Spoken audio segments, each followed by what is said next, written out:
दीजिए एक ना चीज़ होती है, जब डिप्रेशन में लोग हमें कनेक्ट करते हैं ना, तो गुस्से में बहुत होते हैं। कई बार उनको धोखा मिला किसी भी चीज़ में, चाहे वो रिलेशनशिप्स पे कह लो या बिजनेस में कह लो, किसी भी चीज़ पे, तो वो डिप्रेशन में तो चले गए लेकिन गुस्से में बहुत होते हैं। और एक चीज़ कही जाती है कि हमें कहा जाता है बचपन से ही कि यार गुस्सा करना पाप है एक तरह से एक ये, लेकिन हाँ गुस्से के नुकसान भी है। पर गुस्से करने से कैसे बचा जाए, और क्या श्रीमद् भागवत या भागवत गीता इसमें मदद करती? देखिए, क्रोध बुरी चीज नहीं है। बिल्कुल। बुरी चीज होती तो फिर क्यों बनाई जाती, बिल्कुल। है ना। क्रोध करना भी बुरी बात नहीं है, लेकिन क्रोध करना कैसे है ये आना चाहिए। बिल्कुल। बस आपको क्रोध करने से नहीं रोका जा रहा। हम कभी नहीं कहते कि आप क्रोध मत करो, हम कहते हैं कि आप क्रोध करना सीख लो। कैसे करें क्रोध? आपने देखा होगा घर में एक छोटा बच्चा जो होता है तो घर में काम बिगाड़ता रहता है, कभी वो बर्तन तोड़ देना, कभी कुछ कर देना, वो सामान फैला देना, तो माँ को कितना क्रोध आता है ना। तो कहते हैं कि माँ उस बच्चे को डराने के लिए क्रोध करती है। कैसा क्रोध करती है? नकली क्रोध करती है, बिल्कुल बनावटी क्रोध करती है। कि बच्चा जब ऊधम करता है घर में ना, तो उसको मारने के लिए इतना ऊंचा हाथ उठाएगी जैसे कि उस बच्चे को मार ही डालेगी क्या। लेकिन जैसे ही उस बालक के पास जैसे ही वो हाथ आता है तो केवल उस बालक के गाल का स्पर्श करती है, और इतने प्यार से करती कहीं इसको लग न जाए। बिल्कुल। तो जैसे कि एक माँ अपने बच्चे पर बनावटी क्रोध करती है, वैसे ही अगर हम क्रोध करने लग जाएं तो कोई बुरी चीज नहीं है। कहते क्रोध को कभी गले से भीतर मत उतारो, बाहर रखो। गले से भीतर उतारोगे तो आपका बहुत बहुत नुकसान होगा। भगवत गीता कहती है क्रोधादि भवति सम्मोह, सम्मोहात् स्मृति विभ्रमः, स्मृति भ्रंशात् बुद्धिनाशो, बुद्धिनाशात् प्रणश्यति। क्रोध करने से बुद्धि में सम्मोहन पैदा होता है, उससे स्मृति में विभ्रम पैदा होता है, स्मृति में विभ्रम पैदा होने से बुद्धि नष्ट हो जाती है, बुद्धि नाशात् प्रणश्यति। जिसकी बुद्धि नष्ट हो जाए उसका जीवन नष्ट हो जाता है। बिल्कुल। तो क्रोध को अंदर लेके मत जाओ, बाहर रहने दो। नकली क्रोध करो, बनावटी क्रोध करो। जैसे एक माँ अपने बच्चे पर बनावटी क्रोध करती है, वैसे ही अगर आप भी बनावटी क्रोध करेंगे तो आप क्रोध से बच पाएंगे। नंबर 2, अगर किसी सामने वाले व्यक्ति को क्रोध आ रहा है उस समय आपको क्या करना चाहिए?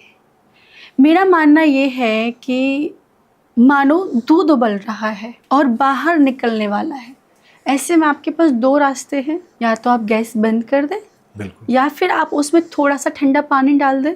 बिल्कुल, है ना। तो दोनों ही कंडीशन में दूध बाहर नहीं निकलेगा। बिल्कुल। ठीक है ना। वैसे ही अगर सामने वाला व्यक्ति क्रोध में उबल रहा है उस समय या तो आप शांत हो जाइए या फिर वहां से चले जाइए।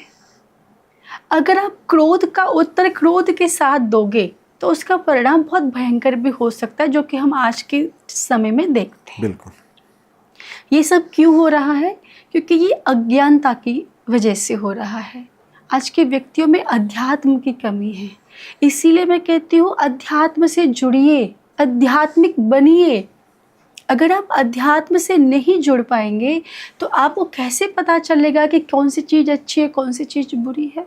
इसीलिए अगर आप इन सब चीज़ों से बचना चाहते हैं, जब भी आपको गुस्सा आए ना, बस एक काम कीजिए, आप बोलिए मत।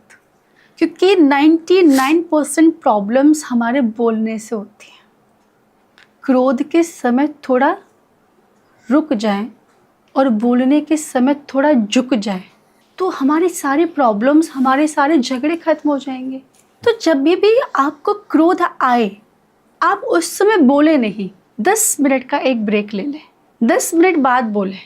जैसे आप अभी क्रोध आ रहा है, बहुत गुस्सा आ रहा है, बहुत कुछ बोलना चाहते लेकिन बोलना नहीं है, सिर्फ 10 मिनट घड़ी से आपको बोलना नहीं, जो बोलना है घड़ी के 10 मिनट बाद बोलना है। आप देखेंगे दोनों में बहुत बड़ा डिफरेंस होगा, और हो सकता है कि 10 मिनट बाद शायद आपके बोलने का मन ही ना करे। आपके शब्द सुधर जाते हैं, आपके शब्द सुधर जाएंगे, आपकी वर्णमाला सुधर जाएगी। या ये भी हो सकता है कि आप बोलो चलो छोड़ो ना। बिल्कुल। और हो सकता है आप उसकी वजह से होने वाले बहुत बड़े झगड़े से बच जाओ, बिल्कुल या हो सकता है उसकी वजह से जो आपका परिवार टूटने वाला था वो बच जाए। बिल्कुल। तो ये छोटे छोटे प्रयोग अगर आप अपनी डेली लाइफ में करें, डेली रूटीन में करें, तो मुझे लगता है कि आप बहुत सारी प्रॉब्लम से बच सकते हैं। और नंबर 3 जो मैं मेरी कथाओं में अक्सर बोलती हूँ, मतलब लोग कहते हैं हमें बहुत गुस्सा आता है, हम क्या करें, कोई उपाय बताओ। तो मैं उनसे कहती हूँ कि हफ्ते में कितने दिन होते हैं? बोले 7 दिन होते हैं। तो बोले 7 उपाय बताओ फिर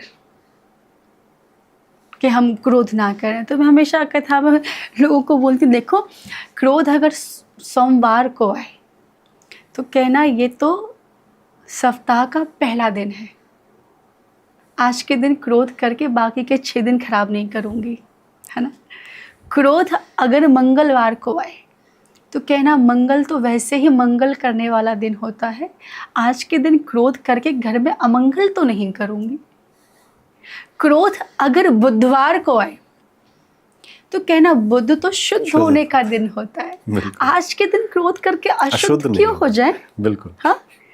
क्रोध अगर गुरुवार को आए तो कहना आज तो वैसे भी गुरुवार है, गुरुदेव का दिन है, आज तो हम अपने गुरु के चरणों की वंदना करेंगे, आज के दिन हम क्रोध नहीं करेंगे। क्रोध अगर शुक्रवार को आए तो कहना आज तो उस ठाकुर श्री बांके बिहारी लाल को शुक्रिया कहने का दिन है कि उसने, मैं जिस जिस चीज़ के लायक नहीं था या नहीं थी वह चीज़ भी उसने मुझे प्रदान कर दी। आज के दिन तो हम उस बांके बिहारी को सिर्फ शुक्रिया कहेंगे, उसको धन्यवाद कहेंगे, आज उसको शुक्रिया कहने का दिन, आज हम गुस्सा नहीं करेंगे। क्रोध अगर शनिवार को आए तो कहना भैया आज तो वैसे ही शनिचर है, आज गुस्सा आज गुस्सा करके घर में शनिचर तो नहीं फैलाएंगे, बिल्कुल, है ना। और क्रोध अगर रविवार को आए तो कहना आज तो छुट्टी का दिन है, आज के दिन हम गुस्सा नहीं करेंगे। तो 7 दिन और 7 उपाय। तो ये छोटी छोटी चीज़ें अगर आप अपनी डेली लाइफ में अगर इनको डालना शुरू कर देना तो मुझे लगता है कि आप बहुत सारी प्रॉब्लम से बच जाएंगे, परिवार में जो आपके बहुत सारे झगड़े होते हैं उससे बच जाएंगे, आपकी फैमिली टूटने से बच जाएगी और आपको फ़ायदा ही फ़ायदा होगा, नुकसान कुछ नहीं होगा। और एक ना, जब हम डिप्रेशन एंग्जाइटी में पड़े लोगों से जब हम बात करते हैं तो मेरे ख्याल से सबसे ज़्यादा मदद उनकी ना उनके आसपास के लोग कर सकते हैं, जो उनके मित्र होते हैं। तो ऐसे में कृष्ण जी ने तो सुदामा जी को उनकी ज़िंदगी ठीक कर दी, उनको आप कह सकते हो कि उनको तार दिया। तो अच्छे दोस्त जो है मेरे ख्याल से आपका अगर आपके साथ है तो आपका जीवन वैसे ही सुधर जाता है। पर यहाँ पे समस्या क्या आती है आजकल के दौर में, एक सच्चे मित्र को हम लोग पहचाने कैसे, इस चीज़ पे अगर आप कुछ रोशनी डाल पाए तो। दिया मिट्टी का हो या सोने का, हाँ जी, महत्वपूर्ण नहीं है। बिल्कुल, महत्वपूर्ण है कि वो अंधेरे में प्रकाश करता है कि नहीं करता। मित्र गरीब है या अमीर है कोई फर्क नहीं पड़ता, फर्क पड़ता है कि वो संकट के समय आपके साथ है कि नहीं है। बिल्कुल। और मुझे ऐसा लगता है कि एक अच्छा मित्र हर किसी के जीवन में होना ही चाहिए, है ना। बिल्कुल। क्योंकि कोई तो ऐसा हो जीवन में जिसके सामने अपने कठोरपन के मुखौटे को हटाकर आप जो हो उसके सामने वैसे रह सके, आपको ये दिखाना ना पड़े मैं बहुत रफ एंड टफ हूँ, मुझे तो कोई फ़र्क नहीं पड़ता, कुछ भी हो जाए मेरा दिल तो बड़ा मजबूत है, मैं नहीं रो सकता, है ना। तो अपने कठोरपन के मुखौटे को हटाकर जिसके सामने हम रो सकें, बिल्कुल, एक ऐसा व्यक्ति तो जीवन में होना ही चाहिए। जरूरी है। और देखो हमारी संगति का असर हमारे जीवन में पड़ता है। प्रयास करें कि आपका मित्र भगवत भक्त हो, बिल्कुल, क्योंकि आप भक्त का संग करोगे तो भक्त बनोगे, शराबी का संग करोगे तो शराबी बनोगे, जुआरी का संग करोगे तो जुआरी बनोगे। संग का असर हमारे जीवन में पड़ता है। एक अच्छा व्यक्ति कितना भी कड़वा क्यों ना बोले वो आपके लिए औषधि का काम करेगा, बिल्कुल। लेकिन एक गलत व्यक्ति चाहे कितना भी मीठा क्यों ना बोले आपके लिए विष बन जाएगा। तो मित्र बनाते समय भी बहुत ध्यान रखें कि ऐसा तो नहीं है कि हमारा मित्र भजन नहीं करता हो, कि ऐसा तो नहीं है कि हमारे मित्र को भगवान से प्रेम ना हो, या कहीं शराब नहीं पीता हो, जुआ नहीं खेलता हो, ताश पत्ती नहीं खेलता हो, क्योंकि संग का असर हमारे जीवन में पड़ता है। हम जैसे लोगों का संग करते हैं वैसा ही उसका असर हमारे ऊपर आ जाता है। हमारा मित्र शराब पीता है, हम नहीं पीते, लेकिन हम उसके साथ रहते, एक दिन वो आपको शराब पीना सिखा देगा। वो बोलेगा अरे कुछ नहीं होता, ज़्यादा नहीं पीनी, बस थोड़ा सा टेस्ट करना है, इतना सा। मैं किसी से नहीं कहूँगा, अच्छा थोड़ा सा टेस्ट कर, तू मेरा मित्र है ना, तू मुझे प्यार करता है ना, अगर तू मुझे प्यार करता है तो तुझे पीनी पड़ेगी थोड़ा सा, फिर अच्छा कभी मत पीना, इतना सा पी ले। इतना सा कर करके आपको पक्का शराबी बना देगा। संग का असर होता है।